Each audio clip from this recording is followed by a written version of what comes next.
Hello amigos, ഞാനിപ്പോൾ ഉള്ളത് നമ്മുടെ പാലക്കാട് അരോമ തിയേറ്ററിലാട്ടോ.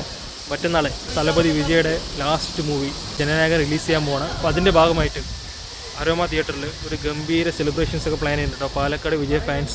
അപ്പോൾ ജനനായകനെ വരവേൽക്കാൻ പാലക്കാട് ഒരുങ്ങി കഴിഞ്ഞു കേട്ടോ. അപ്പോൾ ഞാനിപ്പോൾ ഉള്ളത് അരോമ തിയേറ്ററിലാണ് പറഞ്ഞത്. ഇവിടെ മൊത്തം ഫ്ലെക്സും കാര്യങ്ങളും പോസ്റ്ററും എല്ലാം ഉയർന്നു കഴിഞ്ഞു ഗൈസ്. കണ്ടോ, ബാക്കിലൊക്കെ പോസ്റ്ററും പിന്നെ ഫ്ലെക്സ് കാര്യങ്ങളും, പിന്നെ ഫ്രണ്ടിൽ ഒരു വലിയ എൻട്രൻസ് ഒക്കെ സെറ്റ് ചെയ്തിട്ടുണ്ട്. കേരളം, തമിഴ്നാട് മാത്രമല്ല ലോകമെമ്പാടും വിജയ് ആരാധകരും സിനിമാ പ്രേമികളൊക്കെ വിജയൻ്റെ ഈ ഒരു സിനിമയ്ക്ക് വേണ്ടി കാത്തിരിക്കുകയാണ്. അപ്പോൾ ഇതൊരു ലാസ്റ്റ് മൂവി ആയതുകൊണ്ട് തന്നെ ഗംഭീര സെലിബ്രേഷൻ ആയിരിക്കും ഗൈസ്. ഇനി അങ്ങോട്ട് ഏതൊരു സിനിമയ്ക്കും ഇങ്ങനെ ഒരു സെലിബ്രേഷൻ നടക്കാൻ പോകുന്നില്ല, നടന്നിട്ടുമില്ല, നടക്കാൻ പോകുന്നില്ല. ബിക്കോസ് എല്ലാവർക്കും അറിയാം, ജനറലി ഒരു വിജയ് മൂവി റിലീസ് എന്ന് വെച്ചാൽ പാലക്കാട്ടുകാർക്ക് ഒരു സെലിബ്രേഷൻ തന്നെയാണ് ഗൈസ്, എസ്പെഷ്യലി ഫാൻസിന്. അതായത് ഈ തിയേറ്ററിൽ ആ തലേ ദിവസം എന്ന് പറയുന്നത് ആർക്കും ഉറപ്പില്ലാത്ത ദിവസമാണ്. ഇവിടെ മൊത്തം വന്ന് കാണാൻ പറ്റും. ഒരു കല്യാണ തലേന്ന് എങ്ങനെയാണ് അതുപോലെയാണ് ഗൈസ്. ഇവിടെ ഫുള്ളും ഡെക്കറേഷൻ്റെ തിരക്കും, ഫ്ലക്സ്, പോസ്റ്റർ, അങ്ങനെ പല കാര്യങ്ങളും ഒട്ടിക്കലും പിടിക്കലായിട്ട് ഫാൻസിൻ്റെ സെലിബ്രേഷൻ ഒരു ഭാഗത്ത് നടക്കുന്നു.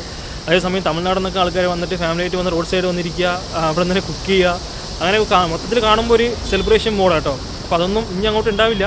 എന്നുവെച്ചാൽ വേറെ ഏത് ആക്ടറിൻ്റെ മൂവീസും ഇത്രയും ഒരു സെലിബ്രേഷൻ വൈബ് കൊണ്ടുവന്നിട്ടില്ല റിലീസിന് സ്പെഷ്യലി. അപ്പോൾ അതൊക്കെ ഈ ഒരു പടത്തോടു കൂടി നിൽക്കാൻ പോകണം ഗൈസ്. അപ്പോൾ ഇപ്രാവശ്യം ജനനായകൻ റിലീസിൻ്റെ ഭാഗമായിട്ട് പാലക്കാട് വിജയ് ഫാൻസ് ഒരു ഗംഭീര സെലിബ്രേഷൻ ആട്ടോ പ്ലാൻ ചെയ്യുന്നത്. ഇന്ന് ജനുവരി 7 വൈകുന്നേരം പാലക്കാട് ഒരു മെഗാ റോഡ് ഷോ നടത്തുന്നുണ്ട് കേട്ടോ. അത് മാത്രമല്ല, നാളെ ജനുവരി 8 കൊഴിഞ്ഞാമ്പാറ തിയേറ്ററിൽ ഒരു DJ കണ്ടക്ട് ചെയ്യുന്നുണ്ട്.